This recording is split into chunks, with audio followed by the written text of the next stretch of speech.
Asian games में खेलने से इनकार, कॉमनवेल्थ गेम्स में खेलने से इनकार, ओलंपिक गेम्स में खेलने से इनकार।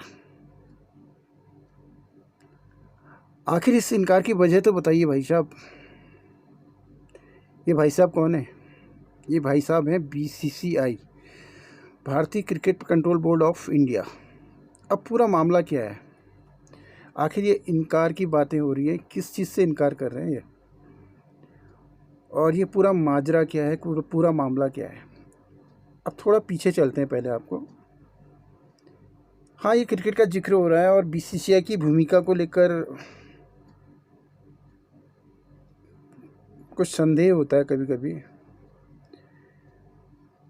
संदेह तो किया जा सकता है, लेकिन अब पूरी घटना चक्र पर पहले बात करते हैं, क्योंकि कुछ स्थितियां ही ऐसी हैं जो संदेहास्पद हैं। अब पूरे जो जिक्र हो रहा है, अब किस मामले का जिक्र हो रहा है, तो इसमें ज़रा स्पष्टीकरण पहले ज़रा पूर्व में चलते हैं। सन 1900 में जो कि पेरिस में ओलंपिक हुए थे, उसमें क्रिकेट को शामिल किया गया था। उसमें हालांकि उसका 2 दिवसीय प्रारूप था। फ्रांस और इंग्लैंड की टीमें ही उसमें सम्मिलित हुई थी। इसके बाद सामूहिक खेल जैसे ओलंपिक होते हैं, एशियन गेम्स होते हैं, या और कोई भी सामूहिक रूप से जिनमें खेलों का आयोजन होता है बहुत सारे, तो इसमें क्रिकेट ने हिस्सा नहीं लिया। इंडिविजुअली उसका टूर्नामेंट हुए, चाहे विश्व कप हुए, बाद में जाके सन 1975 से जो शुरू हुए विश्व कप, आगे चल के एशिया कप वगैरह जो जो हुए, जो ये काफ़ी आगे चल कर हुए। अब जिक्र करते हैं कि ये सारा मामला क्या है, किस बात का जिक्र हो रहा है आपके सामने। 1998 में कॉमनवेल्थ गेम्स होते हैं कुआलालंपुर, जो कि मलेशिया की राजधानी है। यहाँ पर ये इस टूर्नामेंट का आयोजन किया जाता है। काफ़ी रोचक बात है। हालांकि पहले तो 50 ओवर के प्रारूप में इस टूर्नामेंट को आयोजित किया जाता है। हालांकि पहले तो काफ़ी नानुकुर के बाद काफ़ी अनमने मन से बीसीसीआई सहमति देता था, एक टीम वहाँ पर भेज देता। हालांकि एक टीम उसमें कनाडा के दौरे पे जाती है, वहाँ शायद कोई ट्राई सीरीज थी पाकिस्तान के साथ। एक टीम यहाँ पर भेज देता। इसमें कुछ शीर्ष खिलाड़ी थे, हालांकि जो कुआलालंपुर गई थी जो टीम, और जो कनाडा गई थी उसमें भी कुछ शीर्ष खिलाड़ी गए थे।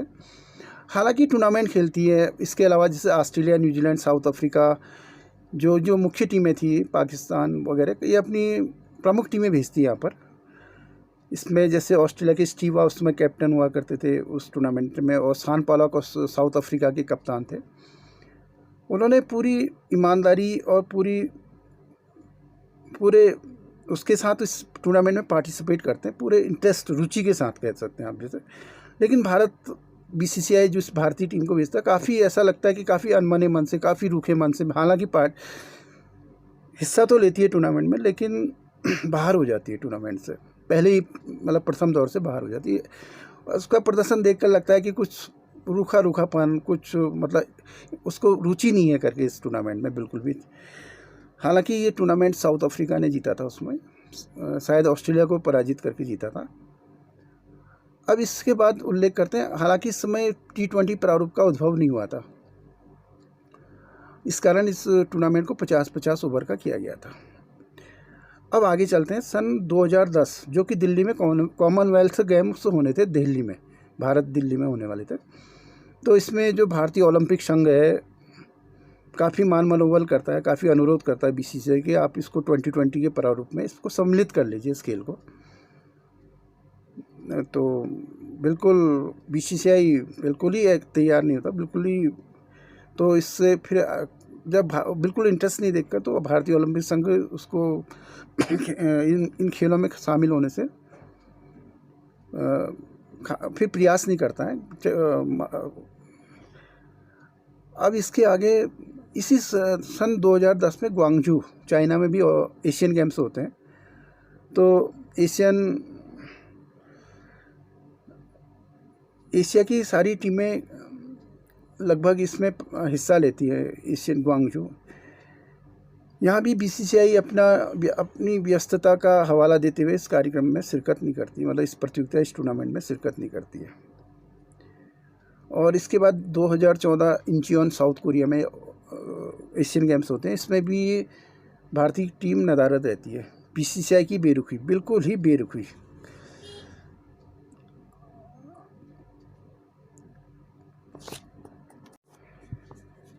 इसके बाद सन 2018 में जो कि जकार्ता इंडोनेशिया में खेल होने थे, भारत के हिस्सा न लेने की वजह से इस क्रिकेट को इसमें शामिल नहीं किया जाता है। हालांकि अभी जो 2022 में जो ग्वांजू में फिर से एशियन गेम्स होने वाले हैं, तो इसमें क्रिकेट को शामिल कर लिया गया है, लेकिन अब बीसीसीआई भारत की उपस्थिति होती नहीं है, ये देखने वाली बात है। अब पूरे प्रकरण पर आते हैं, तो पूरा प्रकरण क्या है इसको समझना ये ज़्यादा महत्वपूर्ण है। ये तो एक घटना है, मतलब ये तो एक इन्फॉर्मेशन है। अब जो मूलभूत जो प्रश्न है वो यहाँ पर ये उठते हैं कि आखिर इन गेमों में इतनी अरुचि क्यों दिखाती है बीसीसीआई। आज बीसीसीआई जो भी है क्रिकेट के कारण इतनी समृद्ध है, इतनी समृद्धता और जितना जो उसको आज दौलतें शोहरतें जो मिली हैं वो क्रिकेट के कारण मिली हैं उसको।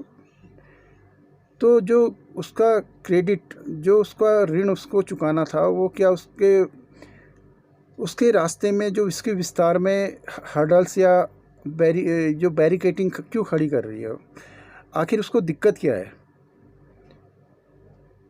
जिस खेल ने उसको इतनी ऊंचाइयां दी बीसीसीआई को, इतना मतलब आज इतनी विश्व की चौथी सबसे बड़ी धनी खेल संस्था है, आखिर वो इस खेल के विस्तार में अवरोध क्यों उत्पन्न करना चाह रही है।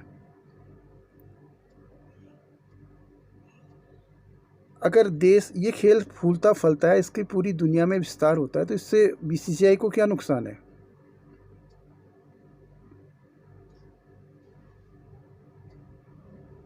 ये तो खेल के लिए अच्छी बात है।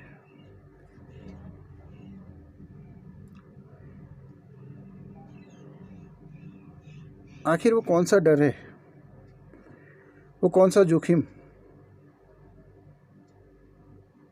जिसके कारण बीसीसीआई हमेशा ही उसके आगे बढ़ने में अड़ंगा लगाती रहती है। आपको क्या लगता है, अवश्य कमेंट करें। बहुत महत्वपूर्ण सवाल है। ये भी किसी रोचक मैच से कम नहीं है। आप इसकी परतों में, इसकी गहराइयों में जाओगे, आपको बड़ा इंटरेस्ट आएगा। बहुत रोचकता है इसमें, जैसे जैसे आप इसमें उतरोगे। लेकिन इसमें प्रश्न आपके सामने खड़े कर दिए गए हैं, आपको खुद ही उतरना पड़ेगा, खुद ही इसके कारण खोजने होंगे। आखिर इसकी डर की वजह, इसकी आतंक की वजह, या इसको जोखिम ना लेने की वजह क्या है आखिर। आप कमेंट अवश्य करिए। धन्यवाद।